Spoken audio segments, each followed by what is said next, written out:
యేసయ్యాని ప్రత్యక్షతలో బయలుపడనే శాశ్వత కృప నాకై. సువార్త ధ్వని సిలువ ధ్వని వినువారి హృదయాలలో ప్రతిధ్వని. సువార్త ధ్వజం సిలువ ధ్వజం వినువారి హృదయాలలో విజయ ధ్వజం. వినగా వినగా యేసు సువార్త కలుగును హృదయాలలో విశ్వాసం. వినగా వినగా యేసు సువార్త కలుగును హృదయాలలో విశ్వాసం. అందుకే అందరూ రండి కూర్చోండి వినండి. అందుకే అందరూ రండి కూర్చోండి వినండి. యేసయ్య మాటలు వినండి.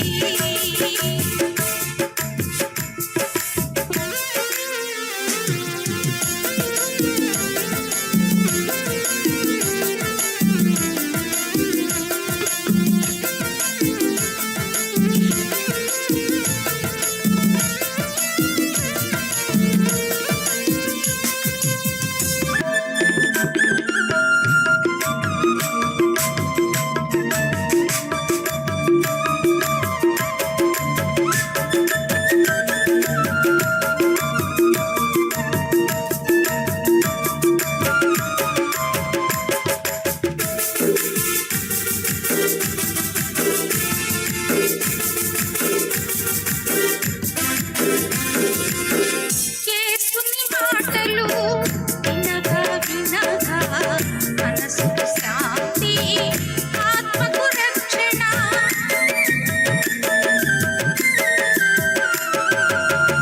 యేసుని మాటలు వినగా వినగా మనసుకు శాంతి, ఆత్మకు రక్షణ.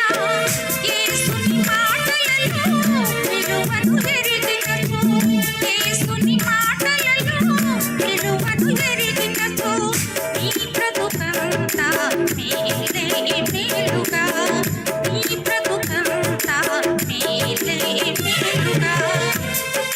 వినగా వినగా యేసు సువార్త కలుగును హృదయాలలో విశ్వాసం. వినగా వినగా యేసు సువార్త కలుగును హృదయాలలో విశ్వాసం. అందుకే అందరూ రండి కూర్చోండి వినండి. దేవునికి మహిమ కలుగురుగాక. ఈ కార్యక్రమం చూస్తున్న మీ అందరికీ నా హృదయపూర్వకమైన వందనాలు. పరిశుద్ధ గ్రంథంలో నుండి ఇర్మియా గ్రంథం 1వ అధ్యాయం 4-5 వచనాలు. యెహోవా వాక్కు నాకు ప్రత్యక్షమై ఇలాగూ సెలవిచ్చెను. గర్భములో నేను నిన్ను రూపింపక మునుపే నిన్నెరిగి తిని, నీవు గర్భము నుండి బయలు పడక మునుపే నేను నిన్ను ప్రతిష్ఠించి తిని, జనములకు ప్రవక్తగా నిన్ను నియమించి తిని. చిన్న ప్రార్థన. మహోన్నతుడైన తండ్రి, కృప కలిగిన దేవ, నీ ఘనమైన అద్వితీయమైన అతి శ్రేష్టమైన నామమును బట్టి వందనాలు. ఈరోజు ఈ వాక్యం వింటున్న ప్రతి ఒక్కరిని కూడా బలపరిచి నడిపించండి నాయనా తండ్రి. నీవే పరిశుద్ధాత్మ దేవుడా నాయనా, నీ బిడ్డలతో మాట్లాడి బలపరిచి నాయనా వారికి ఉన్న ప్రతి ఒక్క అవసరత మీరు తీర్చి, అటు ఆధ్యాత్మిక శారీరక మానసిక అవసరతలన్నీ తీర్చి మహిమ మీరు పొందుకొనమని యేసు నామములో అడుగుచున్నాము తండ్రి, ఆమేన్. యెహోవా వాక్కు ఇర్మియాకి ప్రత్యక్షమై చెబుతున్న మాట మనం చదువుకున్నామండి. గర్భములో నేను నిన్ను రూపింపక మునిపే నిన్నెరిగి తిని, నీవు గర్భము నుండి బయలుపడక మునిపే నేను నిన్ను ప్రతిష్ఠించి తిని, జనములకు ప్రవక్తగా నిన్ను నియమించాను. ఇక్కడ ఇర్మియాతో దేవుడు మాట్లాడుతున్న మాట ఏమంటున్నాడంటే, గర్భములో నేను నిన్ను రూపింపక మునుపే నిన్నెరిగి తిని. గర్భములో రూపించింది ఆయనే, నేను నిన్ను రూపింపక మునిపే. గర్భములో సృష్టించిన సృష్టికర్త ఆయనే, రూపింపక మునిపే నేను నిన్ను ఎరిగాను, నువ్వు నాకు తెలుసు అంటున్నాడు. రెండవది ఏమిటంటే నీవు గర్భము నుండి ఇంకా బయటకు ఇంకా జన్మించక మునిపే నేను నిన్ను ప్రతిష్ఠించాను. దేనికి ప్రతిష్ఠించాడు అంటే జనములకు ప్రవక్తగా నిన్ను నియమించాను. అంటే దేవుడు ఈ లోకానికి మనల్ని పంపిస్తున్నాడు. అంటే మనం ఇంకా పుట్టక మునిపే దేవుడు ఒక ప్రత్యేకమైన ప్రణాళికతో దేవుడు ఈ లోకంలోనికి మనల్ని పంపిస్తున్నాడు అని మనం తప్పనిసరిగా గ్రహించాలి. ఈ లోకములో దేవుడు తన ఉద్దేశము చొప్పున తన ప్రణాళిక చొప్పున మనల్ని సృష్టిస్తూ ఉన్నాడు మనుషులను. ఆయనే అంటున్నాడు, నేను నిన్ను రూపింపక మునిపే. మనల్ని సృష్టించిన సృష్టికర్త దేవుడు ఆయనే, నజరేయుడైన యేసుక్రీస్తు. దేవునికి మహిమ కలుగును గాక. అంతేకాదు నీవు గర్భము నుండి బయలుపడక మునిపే నేను నిన్ను ఒక పని కోసం, అంటే ప్రతిష్ఠించడం అంటే ఆయన ఒక పని కోసం ప్రతిష్ఠించాడు. ఏంటి ఆ పని? అలాగే మనము మన జీవితాల్లో కూడా అదే దేవుని యొక్క ప్రణాళిక కలిగి ఉన్నాడు.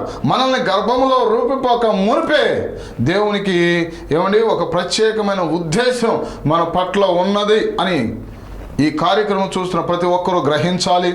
అంతేకాదు ప్రతి ఒక్క మనిషి కూడా ఈ యొక్క సంగతి గ్రహిస్తే ఎంత అద్భుతంగా ఉంటుందంటే, ఎంత ఆశీర్వాదకరంగా ఉంటుందంటే, దేవుడు మనం సృష్టించిన సృష్టికర్త మనం ఏం చేయాలో ఎలా ఉండాలో అన్నీ కూడా ఆయన నిర్ణయించి పంపించినప్పుడు దానికి వ్యతిరేకంగా ఈరోజు నిర్ణయాలు చేస్తూ మనిషి చేసే దేవుని మాటకు లోబడకుండా మనిషి చేసే ప్రయత్నాల వలన చాలా ఇబ్బందులు సమస్యలు తెచ్చుకుని దేవుడు ఏ ఉద్దేశం చేత వారిని సృష్టించాడో ఆ ఉద్దేశం వారి జీవితంలో నెరవేరకుండానే ఈ లోకాన్ని వదిలి వెళ్ళిపోతూ ఉన్నారు.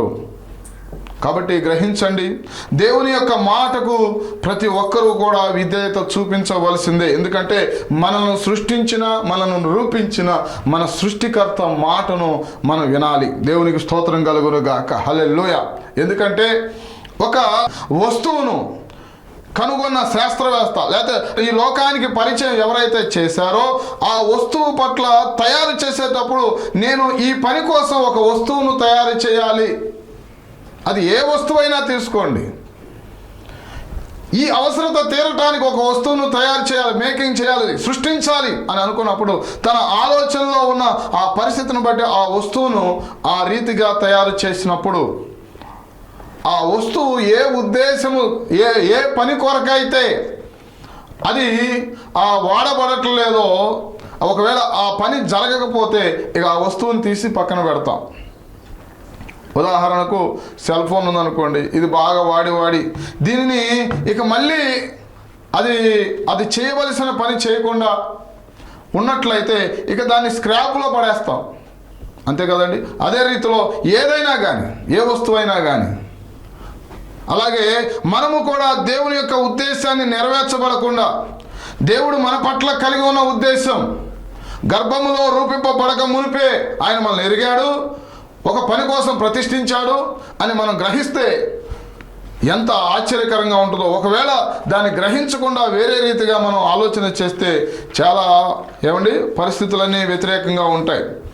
నిర్గమకాండములో కూడా దేవుడు మోషేతో మాట్లాడినప్పుడు, నిర్గమకాండం 4వ అధ్యాయం 10వ వచనం, అప్పుడు మోషే, ప్రభువా, ఇంతకు మునుపైనను నీవు నీ దాసుతో మాట్లాడినప్పటి నుండి అయినను నేను మాట నేర్పరిని కాదు, నేను నోటి మాంద్యము నాలుక మాంద్యము కలవాడనని యెహోవాతో చెప్పగా, యెహోవా మానవుకు నోరిచ్చిన వాడెవడు?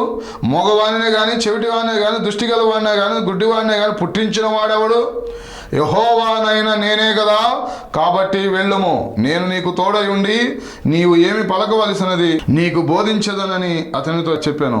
అందుకు అతడు, అయ్యో ప్రభువా, నీవు పంపవలసిన వానినే పంపుమనగా ఆయన మోషే మీద కోపపడి అనే మాట మనం చూస్తూ ఉన్నాం.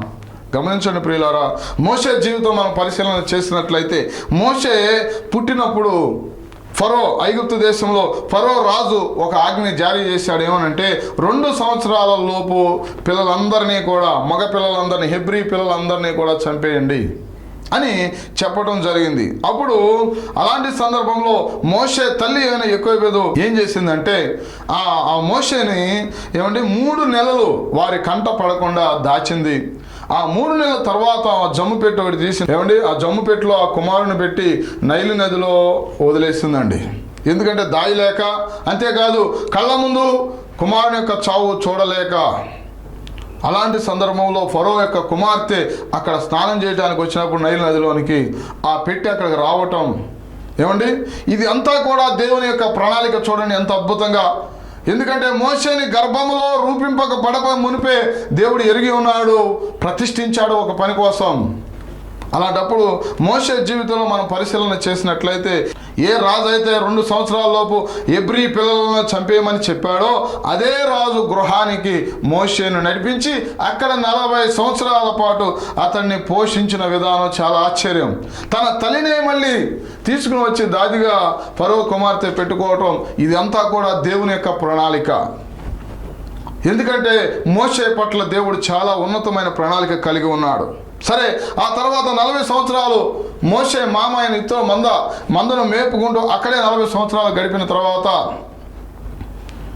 ఆయన మండుచున్న పొదలో నుండి ప్రత్యక్షమై మోషేతో మాట్లాడాడు. ఆ మాట్లాడుతూ ఉన్న సందర్భాలలో ఇక్కడ మనం చదువుకున్న వాక్య భాగం అతడు ఏమంటున్నాడంటే, అయ్యా మోషేతో దేవుడు చెప్పిన మాట, ఐగుప్తులో బానిసలుగా ఉన్న నా ప్రజలను విడిపించడానికి నీవే వెళ్ళి వారిని విడిపించుకుని రావాలి, నీవే నాయకుడు అని చెప్పినప్పుడు మోషే అంటున్నాడు, నేను మాట్లాడలేను, మాట మాంద్యం గలవాడను, అంతేకాదు నోటి మాంద్యం కలిగిన వాడను, నాలుక మాంద్యం కలిగిన వాడను అని చెప్పినప్పుడు అక్కడికి ప్రభు అంటాడు, ఏమంటాడంటే, నేను నోరిచ్చిన వాడిని నేనే కదా, చెవిటి వాడిని కానీ సృష్టించిన వాడిని నేనే కదా, నేనే సృష్టికర్తను, గర్భంలో నేను నిన్ను రూపించక మునిపే నేను నిన్ను ఎరిగాను, నిన్ను ఈ గర్భంలో రూపించినప్పుడే నేను నిన్ను ప్రతిష్ఠించా. దేనికోసం? అందుకనే అందరూ నీ వయసు వారు అందరూ కూడా చిన్నప్పుడే అందరూ చనిపోతూ ఉంటే ఖడ్గం చేత నిన్ను బ్రతికించాను. ఏ రాజు అయితే ఆ శాసనాన్ని ఆజ్ఞ జారీ చేశాడో ఆ ఇంటికే నిన్ను పంపించాను, అక్కడే నిన్ను సజీవుడిగా కాపాడాను.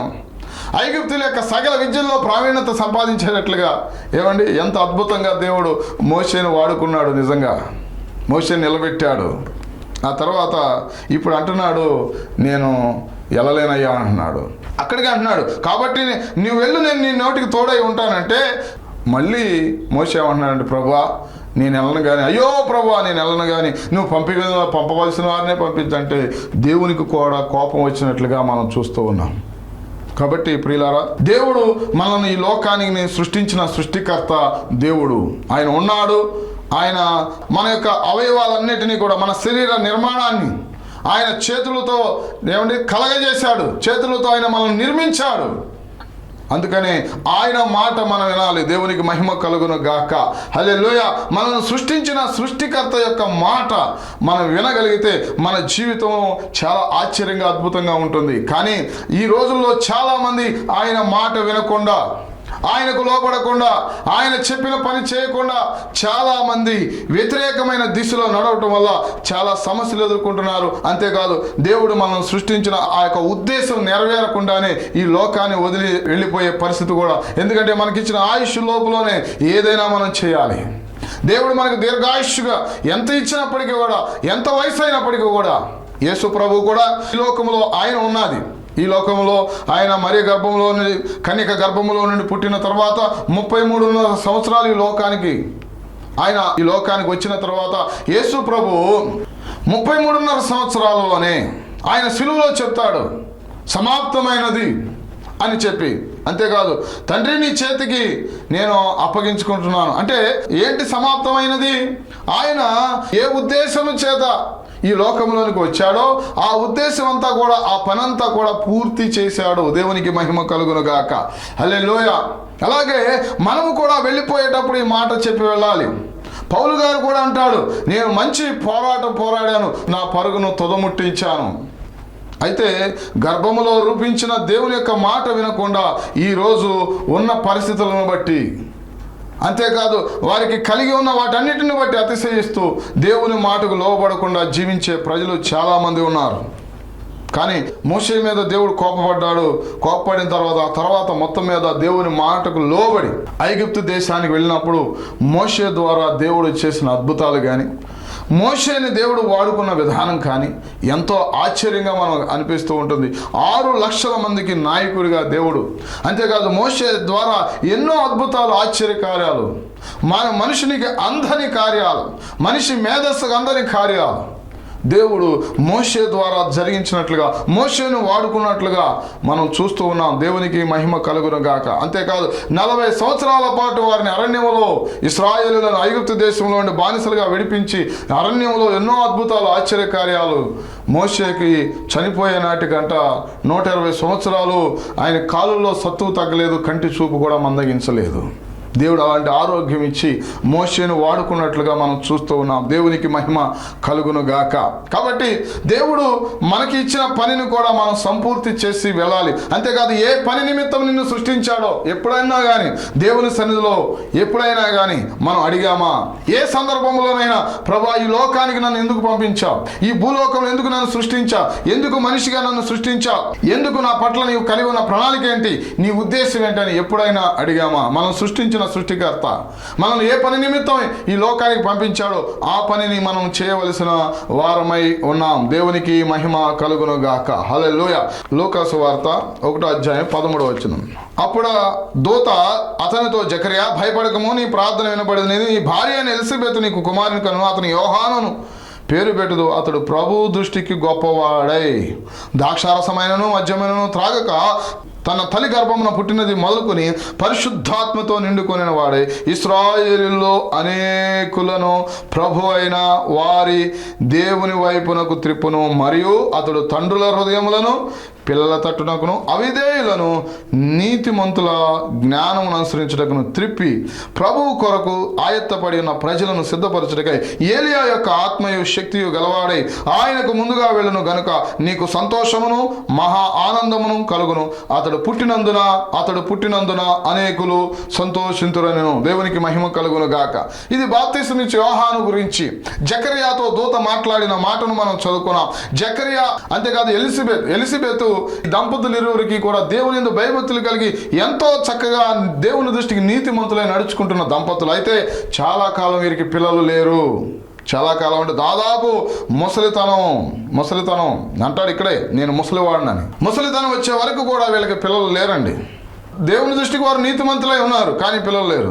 అయితే అప్పుడు దేవుని దూత ప్రత్యక్షమై చెబుతుంది, నీకు కుమారుడు నేను ఇవ్వబోతున్నాను.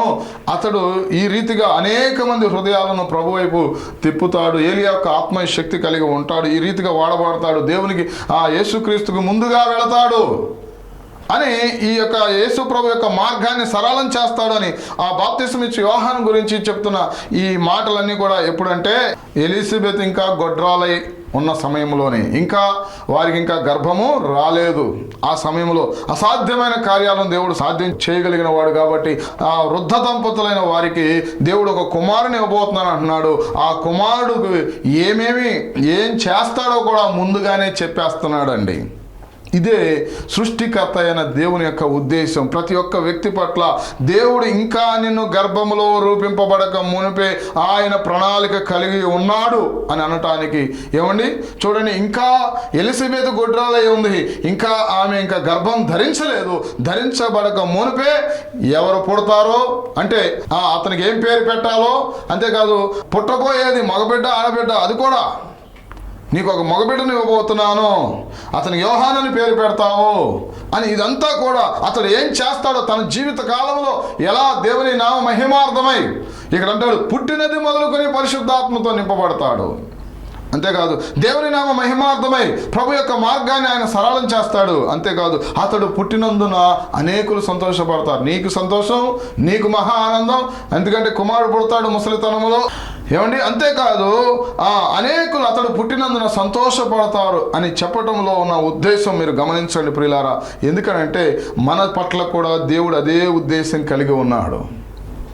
కాకపోతే చాలా మంది ఈ రోజుల్లో దేవుని మాటకు వినట్లేదు. దేవుని మాట వినకుండా లోకం వైపు చూసి లోక ఆశల కోసం, లోక ఆకర్షణల కోసం ఆశలు చంపుకోకుండా చాలా మంది తమ యొక్క ఉదాహరణలో వెళ్ళిపోతాం. తమకి ఏది అనిపిస్తే అది చేయటం, లేకపోతే ఎవరో ఏదో చెప్పారని చేయటం, లేకపోతే లోకంలోని ఆకర్షణల వైపు వెళ్ళిపోవటం. ఇలాంటి పరిస్థితుల మధ్యలో దేవుని మాటను తృణీకరించి తిరుగుతూ దేవుని యొక్క ఉద్దేశము నెరవేర్చబడకుండానే సమస్యలు తెచ్చుకుని వ్యర్థమైన ఆలోచనలకు లోబడి వ్యర్థమైన కార్యకలాపాలు పెట్టుకుని తమ జీవితాన్ని వ్యర్థం చేసుకుంటున్నారు. ఎవరికీ ఉపయోగం లేదు కొంతమంది జీవితాల వల్ల అండి. ఎందుకంటే వారు దేవుని యొక్క మార్గంలోనికి రాకుండా, తమ ఆలోచనలు, తమ సొంత నిర్ణయాలే ప్రధానంగా ఎంచుకొని. అందుకని యెషయా గ్రంథంలో దేవుడు బాధపడుతూ ఉంటాడు, నేను పిల్లలను పెంచి పెద్దవారిని చేశాను కానీ వారు నా మీద తిరుగుబాటు చేస్తున్నారు. కాబట్టి ప్రియులారా, దేవుడు నిన్ను గర్భంలో రూపింపబడక మునిపే ఒక ఉద్దేశంతో దేవుడు ఈ లోకానికి పంపించాడని గ్రహించి ఆయన మాటకు నువ్వు లోబడి ముందుకు వెళితే, చూడండి గలతీయుల రాసిన పత్రికలో కూడా సౌలు పౌలుగా మారాడు. ఎంతో అద్భుతమైన పరిచర్య చేస్తూ గలతీలో ఉన్న సంఘాలకు రాస్తూ చెబుతున్న మాట అండి. గలతీయులకు రాసిన పత్రిక 1వ అధ్యాయము 15వ వచనం అండి. ఆయనను తల్లి గర్భమునందు పడినది మొదలుకొని నన్ను ప్రత్యేకపరిచి అంటున్నాడు. తన కృపచేత నన్ను పిలిచిన దేవుడు ఎందుకు పిలిచాడో కూడా చెప్పేస్తున్నాడు. నేను అన్యజనులలో తన కుమారుని ప్రకటింపవలనని ఆయనను నాయందు బయలుపరపను అనుగ్రహించినప్పుడు మనుష్య మాతృలతో నేను సంప్రదింపలేదు. దేవునికి మహిమ కలుగును గాక. హల్లెలూయ. ఈ పౌలు సౌలుగా ఉన్న దినాలలో యేసు ప్రభువుకి వ్యతిరేకంగా తిరిగి, యేసు ప్రభు దేవుడు కాదని అందరికీ చెబుతా, అంతేకాదు ఆయన యందు విశ్వాసం ఉంచిన వారిని ఆ సంఘాలలో వెళ్ళి ఆ యొక్క బిడ్డలను హింస పెడుతూ ఎంతో వ్యతిరేకంగా జీవించిన ఈ వ్యక్తి దమస్కు మార్గంలో దేవుని దర్శనం, యేసయ్య దర్శనం కలగగానే తాను యేసు ప్రభు సాక్షిగా మార్చబడ్డాడు.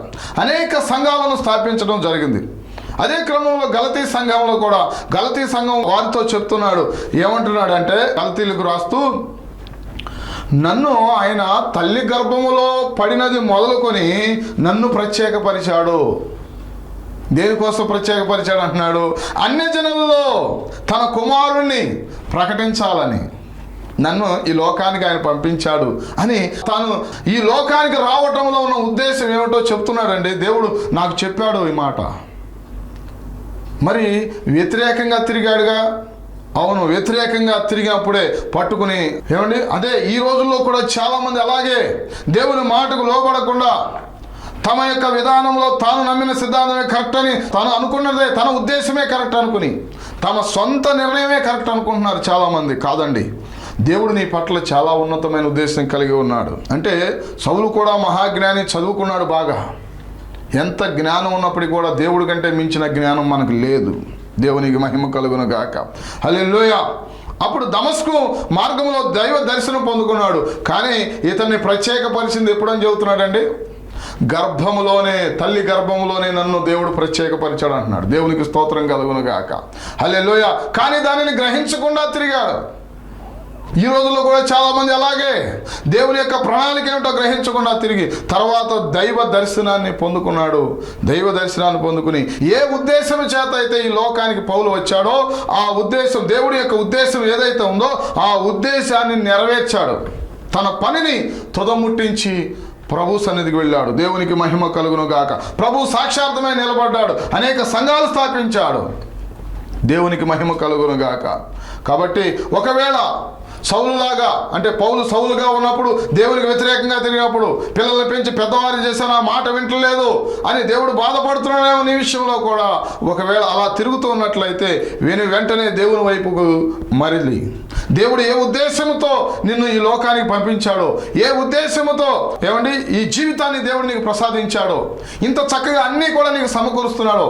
మోషేను కూడా చూడండి, ఎన్నో అపాయాలు వచ్చినాయి, మోషేకి కాపాడాడు. ఎందుకని? తన పని, తన ఉద్దేశం ఒక నాయకుడిగా తన ప్రజలైన ఇశ్రాయేలును విడిపించాలని. అలాగే బాప్తిస్మం ఇచ్చే యోహాను, అలాగే ఇక్కడ పౌలు గారు, ఆ తర్వాత ఆ పౌలు కూడా సౌలుగా ఉన్నప్పుడు దేవుని మాట వ్యతిరేకంగా ఉన్నప్పటికీ తర్వాత తిరిగి సమకూర్చబడి దేవుడిచ్చిన పనిని తుదముట్టించాడు.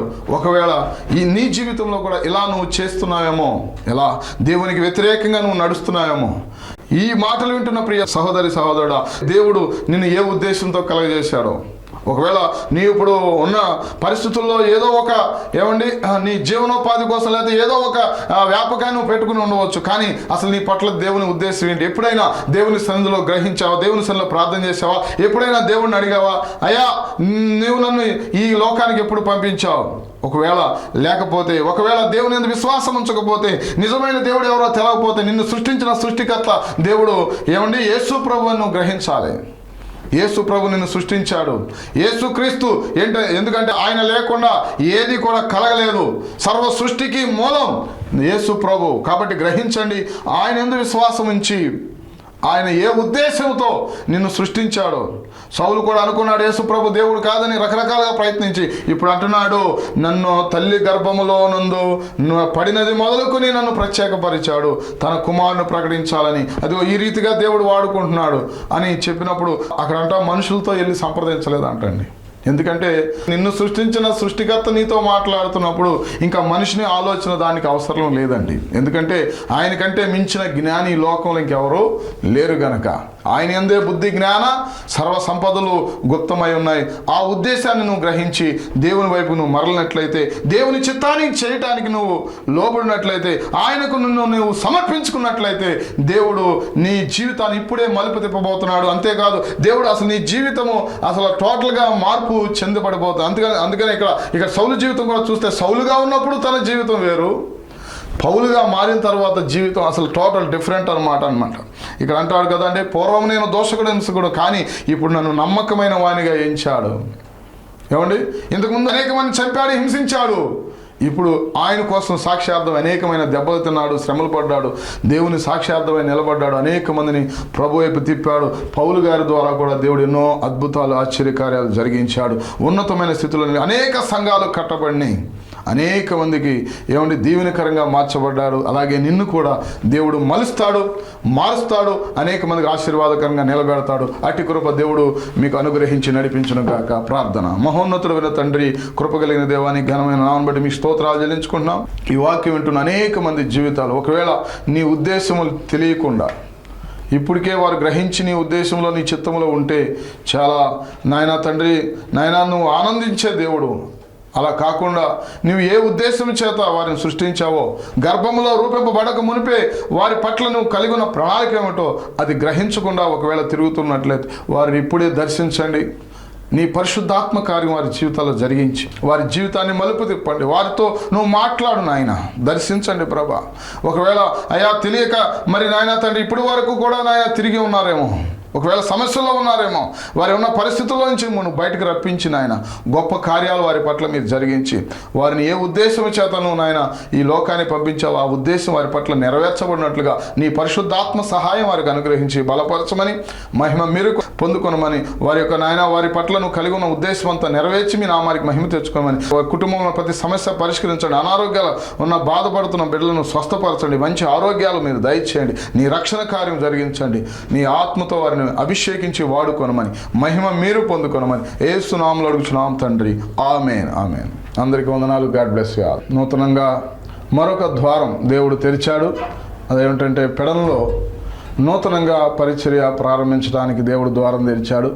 అందుని బట్టి దేవుడికి ఎంతగానో కృతజ్ఞతాస్తుతులు, స్తోత్రాలు చెల్లిస్తున్నాను. ప్రతి ఆదివారము ఉదయం 9 గంటలకు ఆరాధన జరుగుతుంది.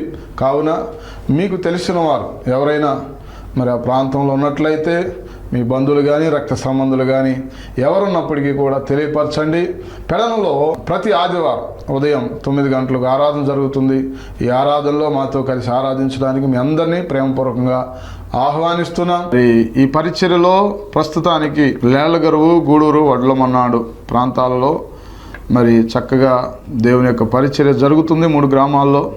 మరి లేళ్లగరువు నుండి సుమారు 100 కిలోమీటర్ల దూరం మరి బాపట్ల జిల్లా కర్లపాలెం అనే గ్రామంలో దేవుడు చూపించిన దర్శనాన్ని బట్టి మరి నూతనంగా పరిచర్య ప్రారంభించడానికి దేవుడు సహాయం చేశాడు.